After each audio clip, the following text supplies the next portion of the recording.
Yes, ma'am. Okay, welcome everybody.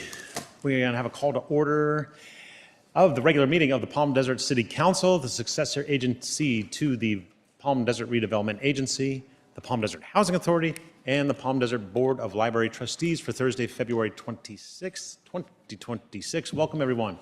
And City Clerk, please call roll. Councilmember Harnick. Here. Councilmember Nestandi. Here. Councilmember Quintanilla. Present. Mayor Pro Tem Perdetto. Here. Mayor Truby. Here. And we will now have Mayor Pro Tem Perdetto lead us in the Pledge of Allegiance. Please stand.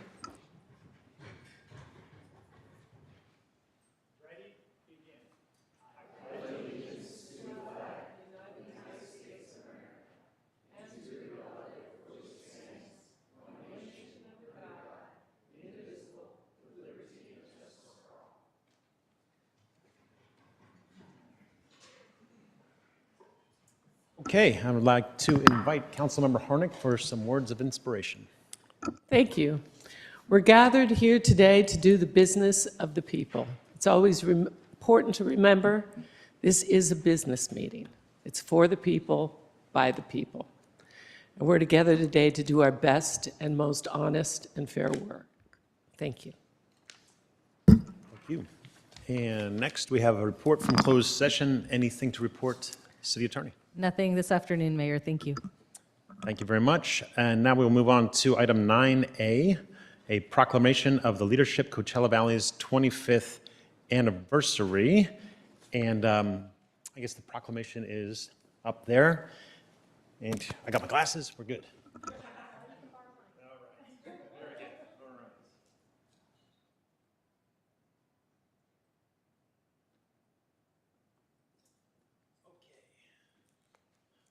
Very good. And do I need to, let's see.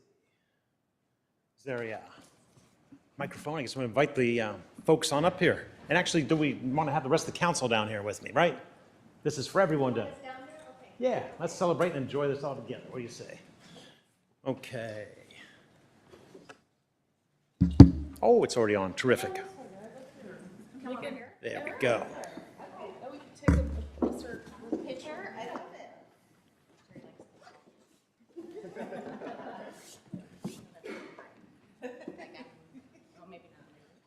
All right, terrific. Welcome, everybody. Here we go. Whereas Leadership Coachella Valley is a nonprofit organization dedicated to identifying, developing, and inspiring community leaders across the Coachella Valley to address regional challenges and strengthen civic engagement, and whereas for 25 years, Leadership Coachella Valley has provided immersive educational programs that bring together professionals, community advocates, and public servants to explore key issues impacting the region, including government, economic development, education, healthcare, and the environment. And whereas through these programs, participants gain valuable insight, build meaningful relationships, and develop a shared understanding of the opportunities and challenges facing the Coachella Valley. And whereas Leadership Coachella Valley has cultivated generations of leaders who have gone on to serve the region in business, nonprofit, civic, and public service roles, contributing to the Valley's long-term success. And whereas the organization's 25 silver anniversary legacy reflects a sustained commitment to leadership development, collaboration, and community empowerment throughout the Coachella Valley. Now, therefore, be it proclaimed that I, Evan Truby, Mayor of the City of Palm Desert, on behalf of the entire City Council, do hereby recognize Leadership Coachella Valley on its 25th anniversary and commend the organization for its lasting contributions to leadership, civic engagement, and regional collaboration. And best of luck for another 25 years. So, would anybody like to come up and Ryan? There we go. Thank you, Mayor, and members of council and staff and everyone in this room. Leadership Coachella Valley is a program that, in my opinion, punches above its weight. We've been around for 25 years, and as the Valley has grown and shaped, we'd like to say that we're a contributing actor in that. And we are so happy to have had 25 successful years that have touched many staff here and council members, and we are looking for many more to come. Terrific. All right. Excellent, thank you. All right, so how about a photo opportunity? There we go. Who would like that? There. Terrific.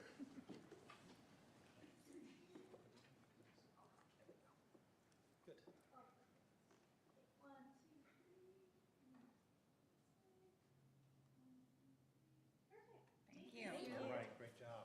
Thank you, good job. Good work. Okay.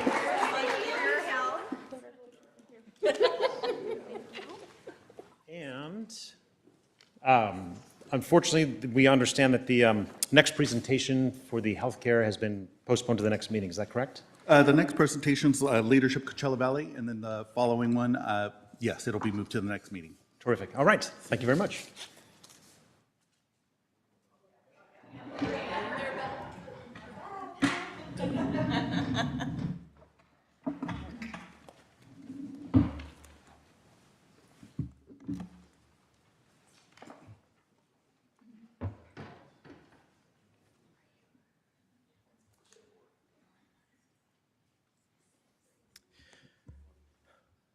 Good afternoon, Mayor, council members, staff, and members of the community. My name is Ryland Penta, and I have the honor to work here at the City of Palm Desert, but I also have the pleasure to work alongside a fantastic board.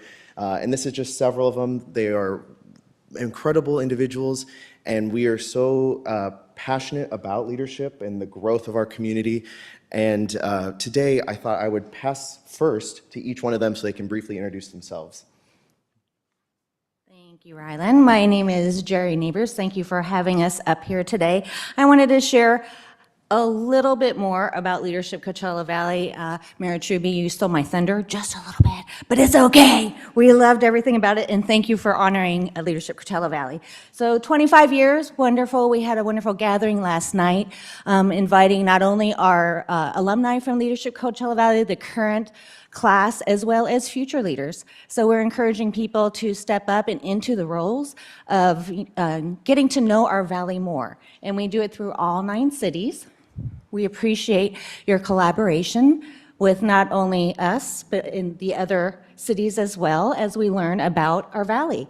I grew up here, moved here in 1975. When I joined Leadership Coachella Valley, there were things I didn't know, and I didn't think that was possible. So it is really wonderful that we're able to pull together, invite the people to come, be part of the leadership, dive into not only their career, but in our valley. So we're thrilled to have that. Ask Eileen to come up and others. No, just your introduction. Oh, okay. Hi, everyone. My name is Eileen Lynch, and I am freshly on the board of Leadership Coachella Valley after graduating last year. I will say that this program absolutely accelerated my ability to be a leader within my organization and to do business throughout the valley. So it was an incredible experience, and we definitely encourage you to let other leaders in your life know to apply next year. The benefits are manifold. Matt McElroy, class of 2022, and I am honored to serve on this board and to not only give back to this program, but to give back to the community as well. Hello, good afternoon, everyone. Pleased to be here. My name is Kelly Tweedy. I've lived in and around the Valley my entire life, and I am a local real estate agent with Keller Williams. Hello, everyone. Erin Highland, the immediate past president of Leadership Coachella Valley. And I just want to encourage all of you to continue to innovate, elevate, and celebrate local leaders with us, identify them, and put them through the program. Partner with us whenever possible. Thank you. Good afternoon. My name is Jessica Pollard. I've been on the board now this is my second term with Rylan. I graduated with him 2023, and it's just been such a joy to participate in the program. And again, we appreciate the support of Palm Desert. Just a quick intro, and I'll pass it back to you. Okay. So before I give it to Sean to do a little history of Leadership Coachella Valley, this is just a informational overview of a quarter century of what we've done, where we've been, who we are, and we just want to make sure you know as much about us as we can. But for a history of the program, Sean Webb, he's our master historian. I guess master historian because I'm the longest serving board member, so I want to just say thank you for that. And first off, I want to say thank you to Councilmember Harnick, because I want to say when you stepped off the board, is when I joined the board, so thank you for that. So I've been on the board since 2016 when I went through the class, and I don't say that we're the best class ever, but that we're the most active class, because I want to say that we had the most government officials that were in our class and so forth. But the Leadership Coachella Valley started, as we said, 25 years ago with the 9 Valley cities coming together, and we have to thank Susie Harvey and the chambers coming together to bring that together. And so we could talk about arts and culture, sustainability, media, education, economic drivers, government and justice, philanthropy, health and care, wellness, history of the valley, and housing and food challenges. So we can make sure that the current leaders and the leaders of the future can know about these issues and know about everything that's going on and what's going to be coming to the future.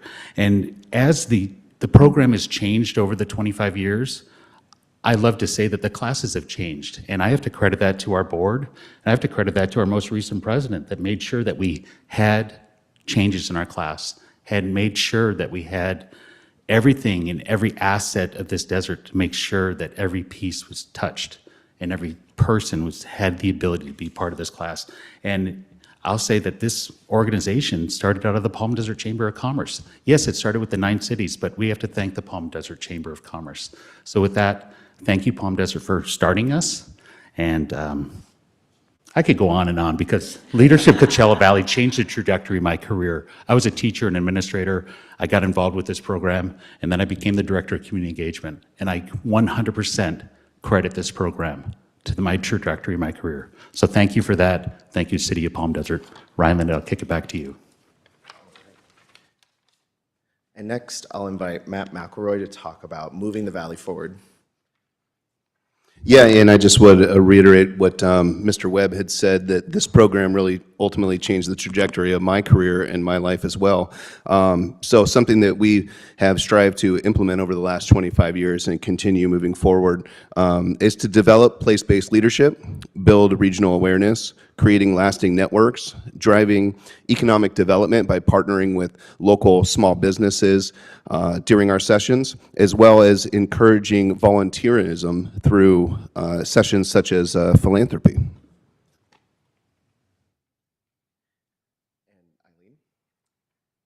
All right, so a quick LCV by the numbers. We have had 940 participants over the last 25 years. They have come from 150 plus public agencies, 90 plus from education, and 200 plus from nonprofits. And again, that diversity of our class is really the accelerant that helps participants become decision makers, builds careers, shapes confidence, and relationships in particular that last for decades.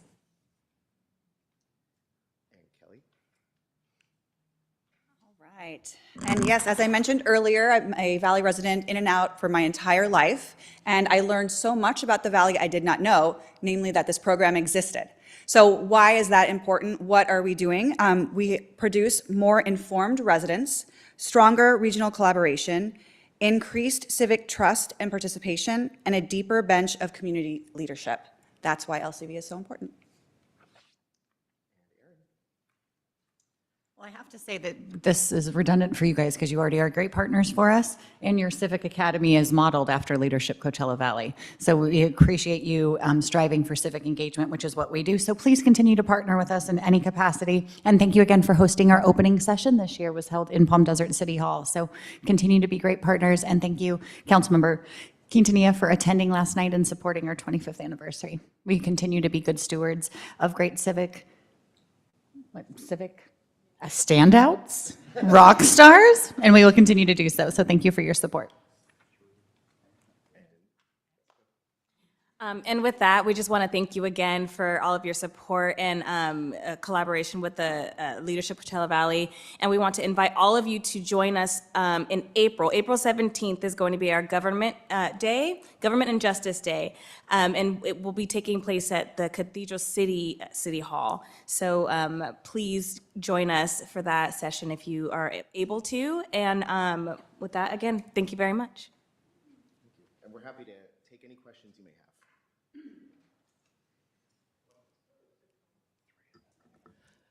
So I would say rather than change, you've evolved to remain relevant. Thank you. Yes. So I'm class of 2012, And I lived in the Valley since '77, but I knew when I got on council, it couldn't hurt me to know a little more. So if you all remember, 2010 was that recession we had, and 2011 was a little better.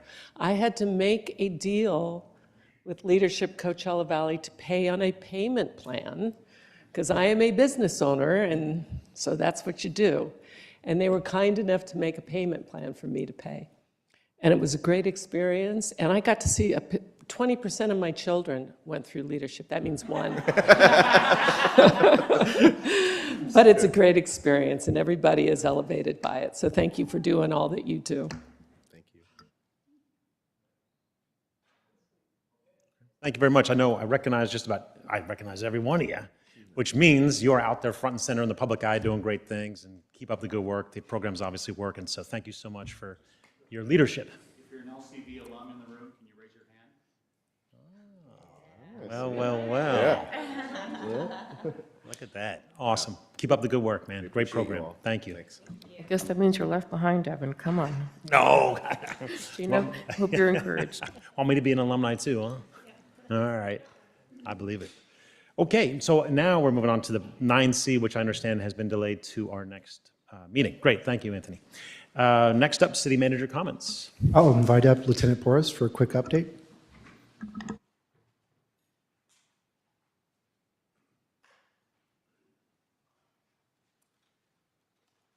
Good afternoon, everybody.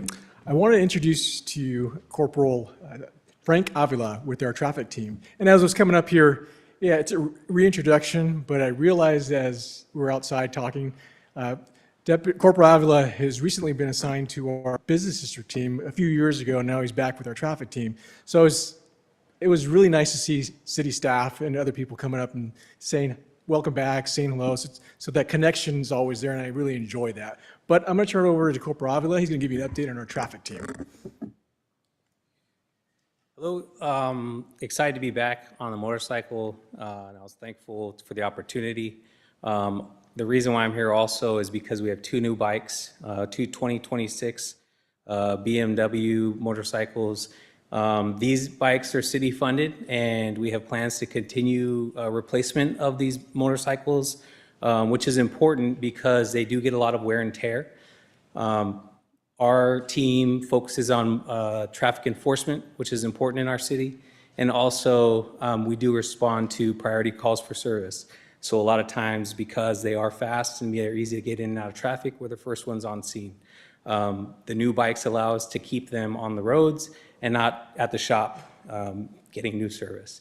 Some of the highlights on these bikes include they're faster, they have better lighting, which is important because you see them from a distance. At night, they have better lighting also for the headlights. There are some comfort features on there. Everybody always asks, is there air conditioning? There's not air conditioning, but they look sharp. They do look sharp. We get compliments all the time. People from out of town come in, they see the bikes, they want to take photos with the bikes. In April, the cooler months, they tell us how cool our job is. And in the summer months, they feel horrible for us, and they express their sorrow. Outside of those features, they increased newest technology for maneuverability as far as when you're riding, helps with accident avoidance and things like that. So they really are great to have, and the replacement of the old bikes is extremely important to our team, and we appreciate it. That's all I have. Thank you. If anybody have any questions for the traffic team, we're here. But if not, I appreciate it. I was just going to say, I've been seeing the motorcycles out everywhere across town, so it's good to see you out and about. Thank you. Yeah, that's a good thing. Yeah. Yeah, residents are noticing, and that was the intention. So thank you very much. All right, I appreciate it. Thank you. Okay. I'll invite up next Mike Beverlin, a familiar face, but in his new role as the Deputy Chief of Eastern Ops. Thank you, sir. Mayor, council members, good to see you all. As you know, we had some leadership changes with the Riverside County Fire Department. Chief Weiser retired in December, and the Board of Supervisors chose Chief Fish to replace him. And through attrition, I was promoted Deputy Chief of Eastern Operations. So since December, I've been filling multiple roles. As you all probably know, Chief Tierney retired suddenly at the tail end of December. So we've been scrambling here to make sure that the city is covered, and so I've been filling both roles. But luckily enough, we were able to have somebody from the city of Palm Desert set on an interview panel for my replacement, and I'll be introducing him in a second. But I just wanted to take a moment of time and say thank you for all the support that you've given not only me, but my team over the last 7 years. It has been a very meaningful chapter in my 30-year career. I've loved working in the city of Palm Desert. We've done so many good things. The city is so much better protected than it was when I first got here, and that's a compliment to you all for the vision and leadership and support that you've given us over the years. And I'm very excited about the future of the fire service in Palm Desert moving forward. So thank you so much. The staff has been absolutely amazing to work with. You know, I didn't go to business school, I went to fireman's school. So learning how to do staff reports and getting through city budgets and all of those things, it's a tribute to everybody that's sitting at the podium and everybody sitting behind here that has taught me how to be a better a leader in the fire service and being able to be in a partnership with such a great city as Palm Desert is. Lastly, I'd really like to thank the residents and business owners of Palm Desert. We can't go anywhere in the city without someone coming up and thanking us for our service or offering us a cold drink on a hot day. Whatever it is, the citizens here absolutely love their public safety, and our troops really value that and really love serving here. So it's just, it's been an amazing 7 years for me. And then of course, I have to thank the troops that are here. Without them, the brave men and women of the Riverside County Fire Department riding on and serving on the fire engines, ambulances, and trucks and squads, and our fire marshal staff, it's top-notch here. So thanks again for all of your support. It's been a tremendous honor for me to serve here. So speaking of honor, I'd like to invite up your new fire chief. It's my privilege to introduce my successor as your fire chief. I have complete confidence in Division Chief Cody Wright.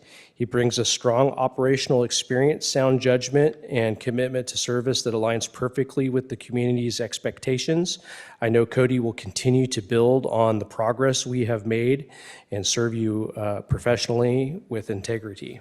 So let me bring up Cody. Good afternoon, all. I'm honored to be here. I truly am. I'm very excited for this opportunity. I know I have some big shoes to fill, and I know things are going great in the city as far as the fire department's concerned. My plan is to grab the torch and keep carrying us forward. Thank you.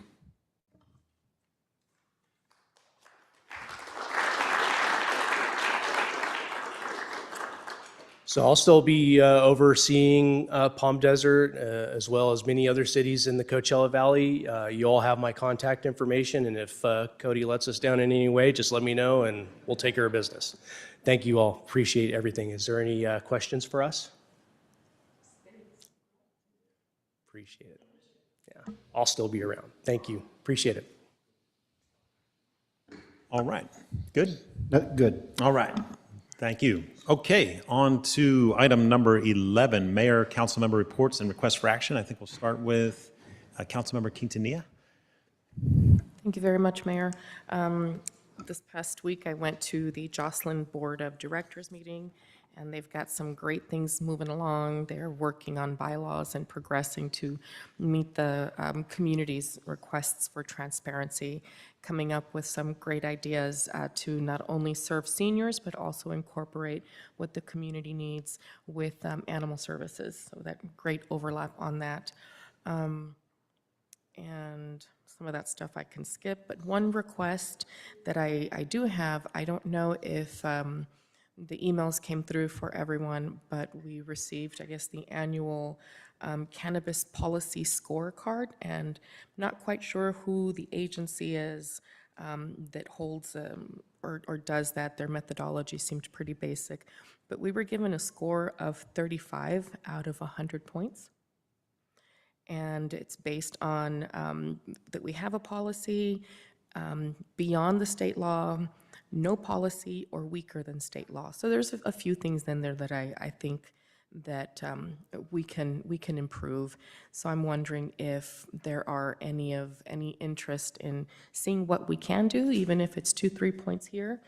It may be a matter of saying we already are doing this and letting them know so we can boost up that score, because we don't ever want to see Palm Desert not shining. So if I can get any interest in just exploring it, doesn't have to be a policy change, just asking to see if our staff can take a peek. I don't know enough about the study to know if improving means being worse or not.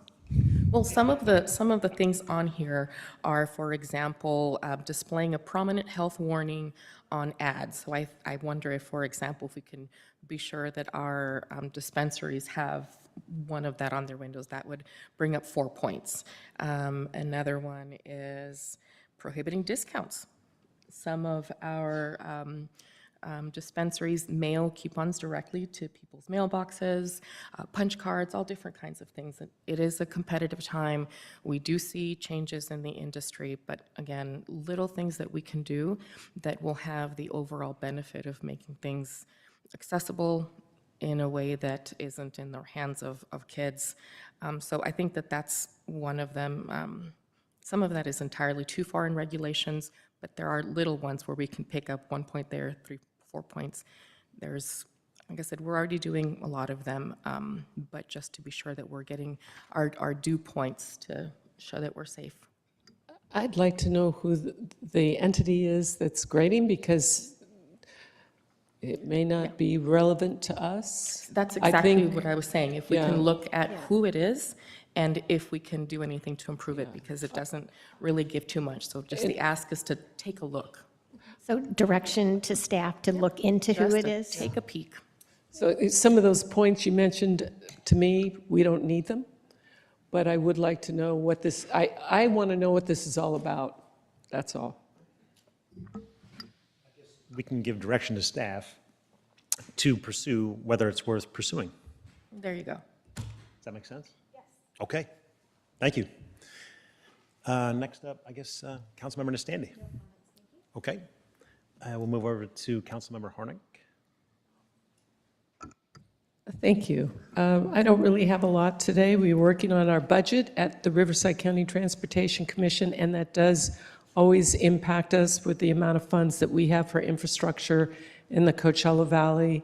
Many of our funds have remained constant. Unfortunately, many of them have dropped, but we're watching it closely and adjusting as appropriate. Also, maybe you'll talk about the Dream Home, so I'll give that to you. All right, Councilmember Perdetto. I want to touch on the process that we have. Now, I think what Councilwoman Quintanilla brought up, just in terms of the process, made me think that we can do better. I don't think it's fair, she brings up an issue and then we're kind of like hearing from it verbally and we're not able to respond. When I was with the county, each supervisor was able to bring a written document to a board meeting where they would ask for staff to direct staff.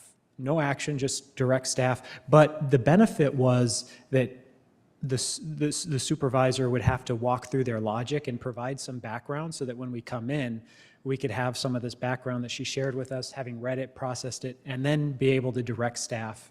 I'd like to look at maybe updating our process to have some more background before, we even have to just hear it verbally. Might I suggest that the mayor and mayor pro tem work with whomever the city manager thinks is appropriate to see if the existing policy is sufficient or if something else needs to be updated? Yeah. If I may follow up on that, I believe in previous conversations with Mayor Pro Tem Perdetto, we were also had a conversation about what it takes to get an item on the agenda, where this is a direction to staff if it deems worthwhile in conversation. But for some time, we have been practicing that you need 2 people to support, when in the ordinances for the city, it does not require 2. And so I think that this is a good time if we're going to look at how we present items for consideration. I think we should also look at what the minimum requirements are so that members have an opportunity to bring things forward without essentially getting an interest or having people feel that they may already know whether something will pass or won't pass based on the number that are inquiring, supporting. Again, I'm struggling with words. If I happen to slur at any time, I do apologize. I had some pretty major dental work done this morning, so I'm going in and out of everything. So thank you for your patience. I would support Councilwoman Harnick's suggestion that the mayor pro tem work with city manager to bring back some ideas, maybe a study session or something. So this is, the request for action is the study, our request for action policy. I like it. All right, terrific.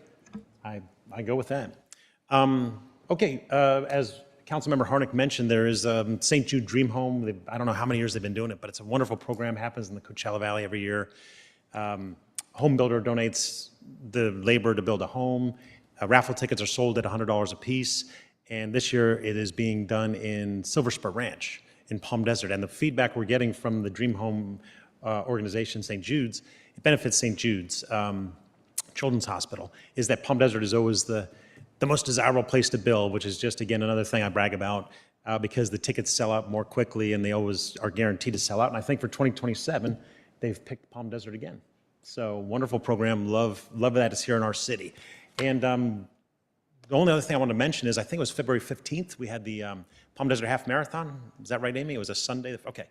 So it was a great event, attracted 2,400 runners. I think it was done with a minimum, thanks to public safety and everybody else, it was done with a minimum of impact to the residents and traffic and everything else.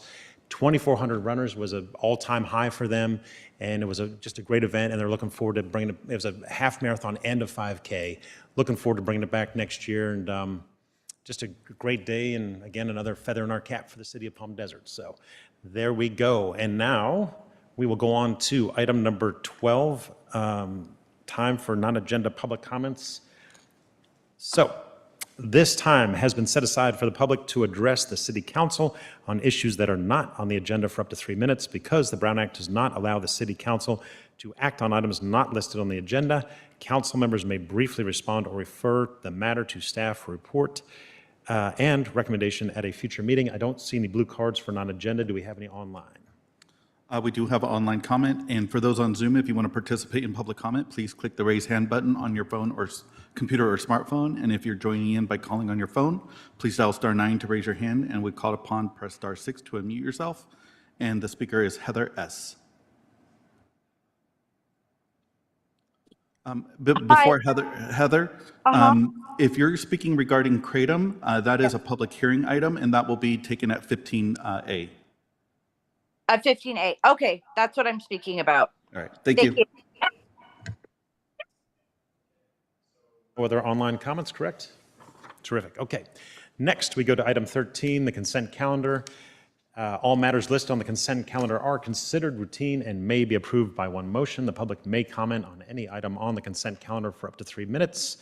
I have nothing on blue cards. Any online comments? No online comments. Okay. Any council members wish to pull any item from the consent calendar? I must register a recusal on 13J for abundance of caution and proximity of property I own. And anybody else? I'll move the balance, or I'll move it with. I'll second. The registered recusal.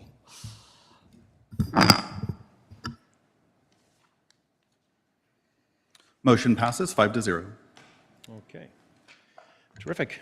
Next up, item 14, which is the action calendar, but there is nothing on the action calendar.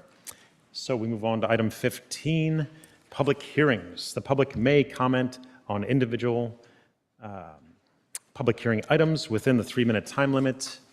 And item 15A is an introduction of ordinance number 1443, tobacco retailer licensing, smoking regulations, and regulation of kratom.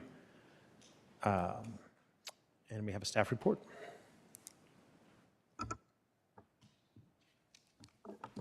Good afternoon, Mayor Truby, members of the City Council.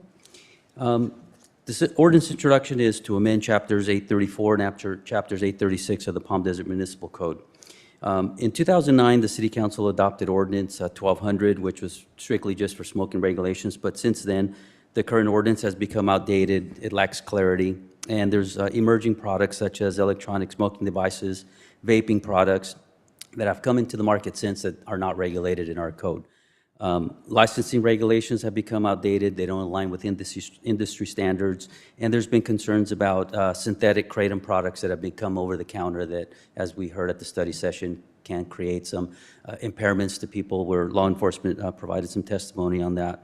And actually, the fine structure that we have in the current ordinance is ineffective to actually deter violations. It's actually cheaper to get a violation fine than what they're probably making at the store for some of these violations. So this item was initially brought before the council in August of '24 at a study session, and we've been working to clean up the chapters and provide clearer language and provide better tools to address the emerging products and substances, modernize the licensing regulations, and clarify enforcement and increase penalties and protect public health, and then align the ordinance as it was intended. So some of the summary, a couple of highlights of the chapters is the Chapter 834, the retailer tobacco license. We're updating the definitions and the terminology.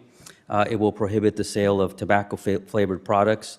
It will prohibit electronic smoking devices, sales at pharmacies, and it's going to prohibit synthetic tobacco products. And just for clarification, kratom synthetic products will be prohibited on this ordinance. Leaf products will not be. They'll just be regulated for consumption and possession of 21 and over. So that is not part of the ban. Only the synthetic kratom will be the banned part. So the leaf part is only regulated to the age restrictions for possession and consumption.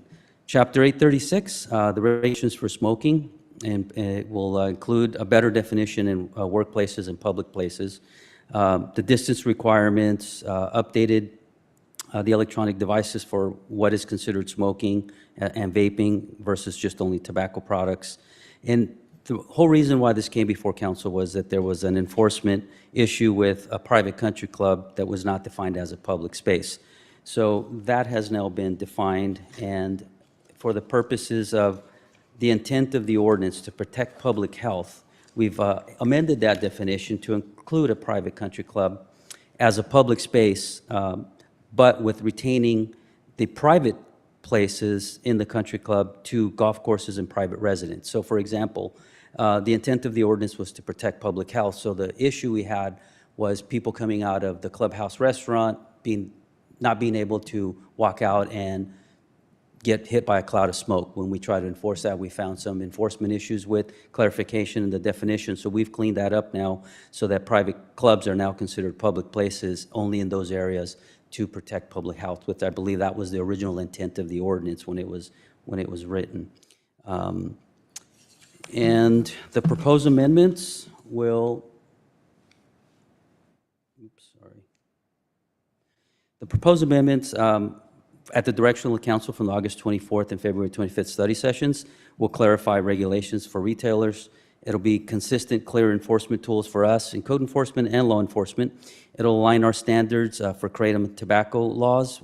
It'll include revocation of licenses for anybody selling synthetic products at the locations that are banned now in the city. So leaf products are exempt, but the synthetic products could trigger a hearing where a license could be suspended for the entire operations based on the synthetic kratom violations. It increases the penalties so that it's more deterrent for people thinking, that they're going to be able to break the law and get just a slap on the hand. Our fine structure is a little bit heavier so that it deters violations. And we also included a portion that was not in our ordinance before, where we actually can cite someone into court versus just administrative citation. So the court citation carries a stiffer penalty, and a visit down to the courthouse with the fines that the court imposes on him. So those should be a good deterrent for people wanting to violate the ordinance. It's going to also increase our inspection and compliance monitoring, because we've included language in there to allow us to randomly go in there and do more unannounced inspections. It's going to align the regional public health concerns and the regulatory enforcement practices across the Valley cities that are also taking the same stance on Kratom products. Also, too, we were awarded a tobacco grant earlier this year, so this is part of the enforcement program, so I'll just give you a brief update on that as well. As of today, it's the code enforcement staff and our management aide that's assigned to the division for tobacco enforcement. We've identified 56 locations in the city. 41 of those were inspected so far, and sadly to say, only 5 passed inspection. So we found violations such as no city licenses, no state of California tobacco licenses, products that were accessible to minors, non-required signage. So this grant's going to allow us to be out there and enforce this a lot more and actually bring these retailers into compliance. And if not, then they can face license suspensions if they're not willing to abide by the rules and regulations. Happy to answer any questions. That's the conclusion of my presentation. Yes, Councilmember Quintanilla. Can you please repeat how many retailers you found, how many passed, and how many, do you have a breakdown on how many were strictly for licensing? So we identified 56 retailers. 41 of those were actually in business. 11 of those were no longer selling tobacco products. 15 of those had no tobacco license in the city. 5 of them actually were in full compliance, meaning signage, California license, and city license. So based on that, notifications were left. We asked people to come in, start getting their licenses, which are simple processes that we can get. It could just be that notification wasn't sent out properly, or they just change of ownership, whatever the cause may be. But we're here, we visited them, they know we're here, and we're going to get them into compliance with these regulations as well as our licensing regulations. So was the lack of licensing because they hadn't transferred it, or they were just selling without? Would you happen to know? I believe it was just that they did not apply for a new license as it expired. So it was And two, if they didn't apply, the system automatically canceled them out. So they had a time period. So it's on them to apply. And then it's up to us to come out and find them and take enforcement action. And were those retailers fined? No, this is just they get into compliance. Here's your opportunity to comply. And then is the city going in the future mail out notices to renew, or it's still going to be on the retailer? We are capturing email addresses, and we're putting all that into our new system where it'll generate notification for them to obtain licenses by electronic means or letter if they don't comply. And then we'll be also given a list when that time comes so that we can go visit them. But we will be out in the community doing more tobacco enforcement on a regular basis now. Ask one more. We've had conversations, and how would this apply in terms of the public smoking of tobacco and other substances? If now there is the measure where they can be referred to a legal versus just a legal with law enforcement, not just municipal action, how would that be enforced, for example, in city-owned housing, which are already designated as non-smoking? So if we get complaints in city-owned housing for no smoking, we defer that complaint to the property managers. They're our first line of defense. We've had to get involved in a couple of situations, but we defer all of those complaints to management on site. And what's the last recourse? 'Cause I know there have been individuals that have said the management company isn't responding. So at what point do we have more recourses if we just keep letting it, play? We have gone out to a specific location where we've had more than one complaint for smoking. We have issued one citation, but a lot of those complaints have been unfounded as we continue to get complaints. Thank you. Anybody else? Questions? Okay, very good. Thank you. Thank you, Pedro. Thank you. All right. Daddy, gotta get that hammer going. Gotta get. All right, got your attention. There we go. Okay. I will open the public hearing, and we have some speaker cards here. And the first one I will call up is Mr. Don Mezzi. Is that right? M-A-Z-Z-I-E, I believe.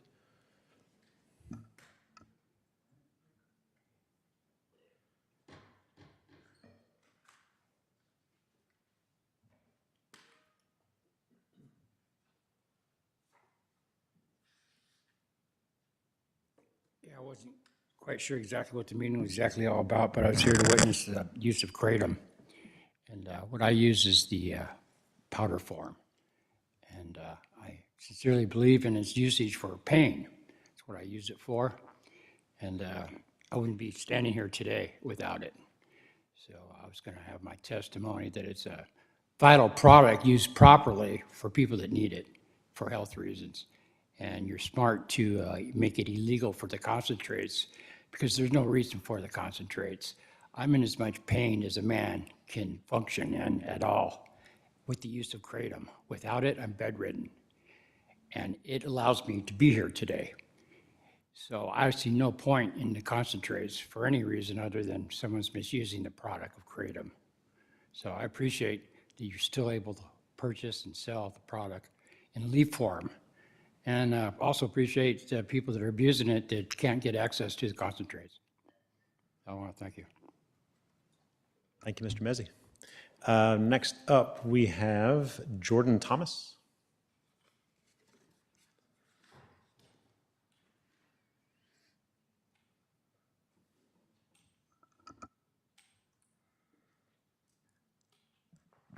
Hi, Mayor and members of the City Council. I'm here for the same reason. My name is Jordan Thomas. I know to keep this under 3 minutes. I'm an ex-golf pro, and I have CMT disease, which is a neuromusculoskeletal disease, and PTSD, and I use the leaf form as well. I wouldn't be standing here like my friend over here, pretty much without it. I've been put on everything from opioids to gabapentin to Celebrex, and all of those things create health problems. I'm very health conscious. I pretty much rehab all day. As I'm standing here, I'm shaking because I haven't been able to rehab in a couple hours. And kratom, in a way, has saved what quality of life I've left. I've lost a lot of. I used to live in San Diego. I had to move out here with my mom. And have quite a bit of health problems, and kratom has allowed me to have what quality of life I still have. And like he said, I just use the leaf form, which is medicinal, and I think if you properly use it, it can save you from having to take things like opioids, which can be toxic and have side effects and can be very addictive. I've stopped taking kratom like 3 times and I had no problems, except I felt too much pain, basically. And so I showed up here today to just give my testimony that kratom, if used correctly, is a medicinal herb, and it'd say what quality of life I have left. And thank you for your time. Thank you, Mr. Thomas. Next up, we have Alec Cholet, I believe.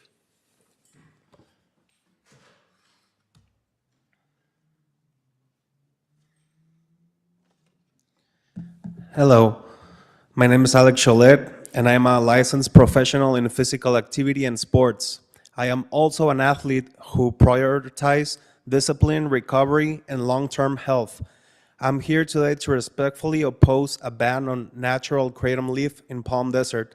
For me, kratom is not a recreational drug. It is not a synthetic stimulant. It is not an extract. It is a natural plant that I use responsibly to support energy, focus, and post-training recovery, similar to how others use coffee or herbal supplements. If there are concerns, I encourage regulation and not prohibition. I stand firmly against highly concentrated extracts and synthetic or adulterated products.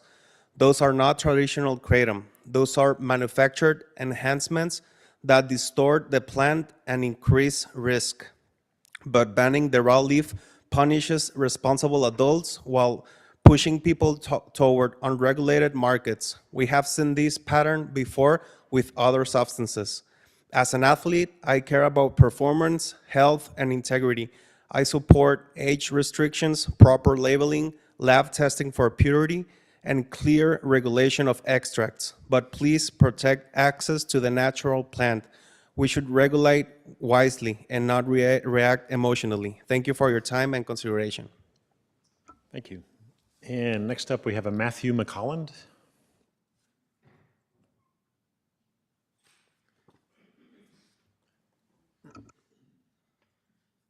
Good afternoon, Honorable Mayor and members of the City Council. My name is Matthew McCullen, and I'm here today to ask you to choose regulation over prohibition, education over fear, and balance over reaction.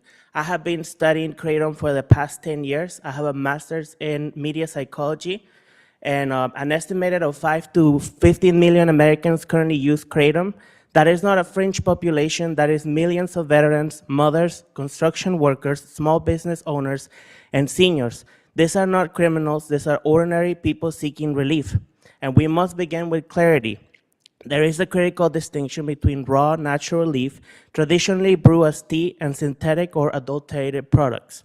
Raw Kratom leaf is botanical. It is a member of the coffee family. It has been used traditionally in Southeast Asia for generations in places such as Thailand and Indonesia. What creates danger in any market is not the plant itself, it is contamination, synthetic analogs, and lack of standards. That is why Kratom literacy is key. Kratom literacy means understanding the difference between raw leaf and highly concentrated extracts. It means knowing that adulterated products It means knowing what adulterated products are. It means educating consumers instead of criminalizing them.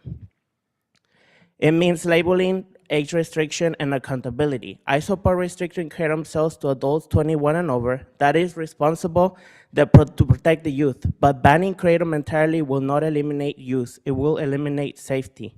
When people who rely on Kratom tea for chronic pain, anxiety, or depression suddenly lose access, they do not simply stop suffering. Many of them have already been abandoned by the medical system. Some were cut off from prescriptions. Some cannot tolerate pharmaceuticals. Some are trying to avoid far more dangerous substances. But if you remove a plant-based option that many consider manageable and functional, you risk pushing people towards more harmful alternatives. We have seen this before. In 2016, the U.S. Drug Enforcement Administration attempted to emergency schedule Kratom nationwide. What happened next was historic. The public response was overwhelming, one of the largest public comments responses in FDA history. Veterans, patients, researchers, and families showed up in record numbers, and the DEA withdrew the ban. Why? Because decisions are made by those who show up, and millions showed up to say the plant matters. Palm Desert has an opportunity to lead wisely. You can distinguish between raw botanical leaf and synthetics. You can enforce 21 age restrictions. You can implement smart regulation that protect consumers while preserving the plant itself. A ban might sound decisive, but education is stronger, regulation is smarter, and literacy saves lives.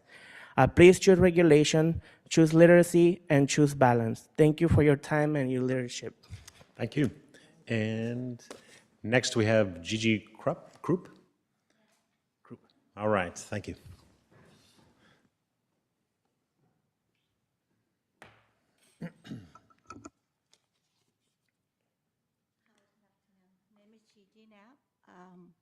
I want to support Kratom. I've been with allergies for all products on my skin for chemicals, and I've been using Kratom and soap, shampoo. I make my own. And one of the big things in my life, my son passed away. After that, I'm here alive because Kratom. I make tea, and I had to go through all this, and I'm here alive because that product that is magical. It's a medicine. Thank you. All right, thank you very much.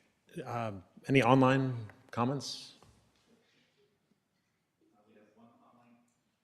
We have one online comment, and Sarah, Heather S.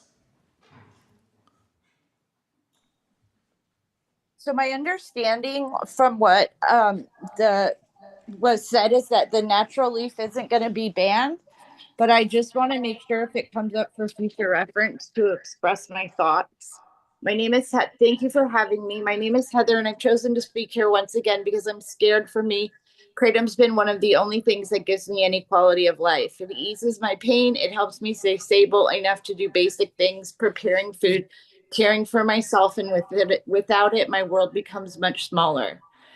I'm here today online, not in person, as someone living with myalgic encephalomyelitis, sometimes known as ME/CFS, a disabling illness that took over my life at 15. ME/CFS is a neuroimmune disease that causes pain, cognitive dysfunction, and exhaustion that makes even simple tasks impossible. There's no cure, no FDA-approved treatment, and no standard medical pathway for people like me. Every day is about survival and trying to hold on to whatever small pieces of functioning I can. I want to be very clear that I use Kratom responsibly, carefully, and out of necessity, not recreationally. I use raw leaf natural products and not synthetics, and the difference between them needs to be distinguished. I'm not alone. Many people with my disease and many others use for management of other chronic conditions. Evidence is that the primary alkaloid mitragynine carries a little of the signature respiratory depressing effects of morphine-like opioids, making it a safer option for chronic pain patients.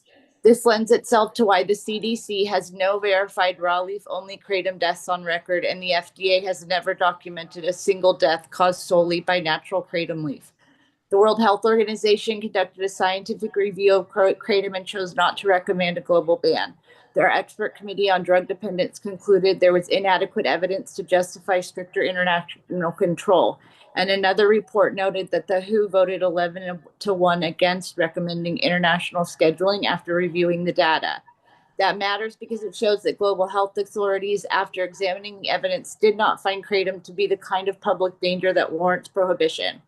I understand the city's concerns, and safety matters to all of us. And we know from decades of public health research that banning a substance does not stop its use. It simply pushes it underground where it becomes more dangerous, more likely to be used, and where no one will be checking for age. Banning it won't stop misuse, but it will take away one of the only tools that people like me have to manage a disabling illness with no treatment options. It will punish responsible users while doing nothing to address the real risks like synthetics and accessibility to those under 21. I'm asking you to consider the human impact and see the people behind the policy, and to understand that for some of us, Kratom is not a luxury, it's a lifeline, and we aren't criminals. Please don't take away one of the only things that allows me to live with dignity, stability, and some measure of relief. Thank you for your time. All right, thank you. Any more online comments? No other comments. Okay, seeing no more comments, I now close the public hearing and want to ask my fellow council members, do you have any further questions for staff? Okay, okay, question? I would like to know if staff has looked at any local retailers. At the last meeting, I just was curious if we know how many vendors there are as brick and mortar in the Coachella Valley, or how easy it is to buy it online. We have visited our local retailers, and in one of the inspections I was on, it seems like the smoke shops are the ones that carried it. We forewarned them that a restriction is coming on the synthetic product, and they agreed to comply. They have no issues with it. So everybody that we've encountered, we've kind of forewarned them of regulations that are pending, and for the most part, it's a positive reaction that they're willing to comply. As far as the valley, I'm not sure what other valley cities or how their approach is. But as far as Palm Desert, that's been our experience so far. And any online, just a quick search? I believe Daniel might have done some of that, and I'll let him talk on that because I haven't gone onto the online platforms.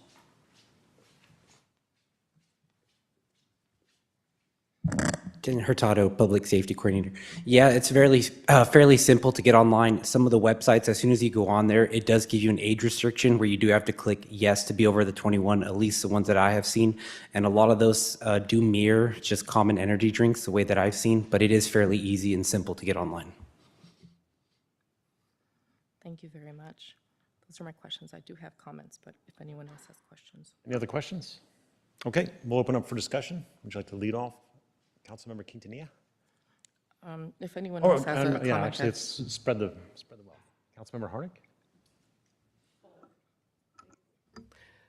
Thank you for all this work. This is such a great ordinance, the way it's put together, and I sure learned a lot going through this process. So thank you for that, and even the smoking, we need to deal with that, and I appreciate I know this isn't easy, and I know you did a lot of work, so thank you very much for everything you did to put this together. It sounds like we hit the right spot on this, and, you know, you'll probably be doing this again in some time with whatever the newest, latest, and greatest is, but in the meantime, you've taken care of protecting the community with this ordinance, so thank you for that. I noticed one little thing, and at some points in this, we call it city code enforcement and sometimes city code compliance, and I don't know if that's intentional or if that was just an oversight, but consistency, I think, is important, so let's take a look, but ultimately, it's thank you. Anybody else? Make a comment. Yeah, this was very educational for me. I never heard of the product before the study session, and it seems like the consensus, even those in the audience, support the natural leaf, which that is our policy moving forward here, depending on how we vote, and banning the synthetic product. It seems that definitely needs to be banned. It's a health pandemic waiting to happen. Councilmember Quintanilla. Thank you. Mayor, thank you to everyone that's here today. The excruciating amount of pain that you undergo, that it took for you, the effort to come here, I greatly appreciate and acknowledge that. So I want to start with that. I can see and support that the synthetic is by far more dangerous. As I'd mentioned before, that the synthetics, that the leaf is approximately 13 times stronger than opioids, and the synthetic can be up to 47 times stronger than morphine. And that's why, again, we want to be sure it's banned. Across the county and the state, some are limiting synthetics up until a certain amount. I'm very thankful that my peers have proceeded with the policy of just no synthetics at all. So I think that's a good start. I do still have some of the thoughts that are going around. It was very impactful to hear, again, the personal stories, but also how this looks from the law enforcement side, as they have seen an increase in the number of users that are not aware and see it as a natural product, that don't think that there could be any contraindications. So that's one of the concerns. There is no studies that there have been conducted because it's not regulated. Again, that's kind of where are we in developing a policy. In terms of people that say that they want to be sure that it is not restricted to any ages. So my search that I found online as specifically a La Quinta retailer, Kratom of Life, when you log in or you pop that up, the first thing is, what is your zip code? Because there are states that prohibit. It's not what is your age, it says what is your zip code, and you can click the box to not even answer it. I did that several times to look at what the products were. Hearing from a lot of individuals that they consume it as a tea, where the website I referenced says it's not for oral consumption. So even in the places that people are getting access to the leaf, there's inconsistency about the messaging about how it should be used and not used. I saw on that same website the use of soaps, so I can see that all of the different ways that are being incorporated, not just a direct internal consumption. One of the things I also found interesting on that same website, and all of the disclaimers, because again, I do like coming forward with as much information, it says that there is a ban on sale to government employees or law enforcement. That struck me as a little interesting, because if we say that we want to be sure that people can study because the studies haven't been done, sometimes these are government employees that are looking at the policy or looking to research, and don't buy it if you're law enforcement, or we won't sell it to you if you're in law enforcement, even though we don't think there's anything wrong. So the little things that are on the outskirts that leave me still with a lot of questions in the fact that there are still as many questions as there are wonderful stories of how this helps. It was a big transition for people to see marijuana, which continues to be a Schedule I, to finally, under Senate Bill 15 and Prop 64, declaring it something with a medical license.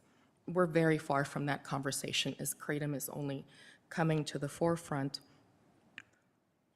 Where I'm trying to go with that is shifting the perspectives. A lot of people have been helped by Adderall without analyzing the fact that it's microdosing of methamphetamines. It's the use versus dosage versus abuse. They are independent per person.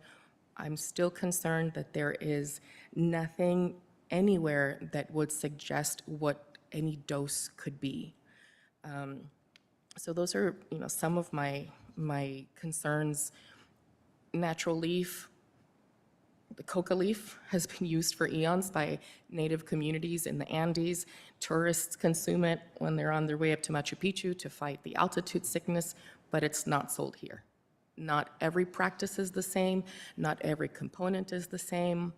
As we're talking about how to test for purity, how is that going to happen if there's no lab that is going to test it because there's no regulation and you don't want to sell to government employees? As far as making sure that they come from a valid source, I don't know if the products have any certification, any certainty that they can provide a consumer of the country of origin. That's something to consider. And is it legal to grow in California? Is that something that we need to look at the policies? So those are my thoughts on it as this continues to evolve. I support responsible use. The policies are evolving, as I said, but for right now, the most dangerous part to take right off of that, the low-hanging fruit, is to ban synthetics. Some of the medications that were mentioned, I am very familiar with them, seeing the contraindications, the long-term consequences, and that can't be ignored. So those are just my thoughts ping-ponging, but I do support responsible use. But most of all, I can only imagine the amount of pain that you were in to make it here and to sit through this, because we know that you're here and you're in pain, and I thank you for being here. Okay, anybody else comments? Okay, very good. Well, I just want to say, yeah, I appreciate staff's work. Pedro, great job, you and your team. I think this is clear and reasonable ordinance that we're going to adopt, and I'll entertain a motion. I second. Move as presented. Okay. I second.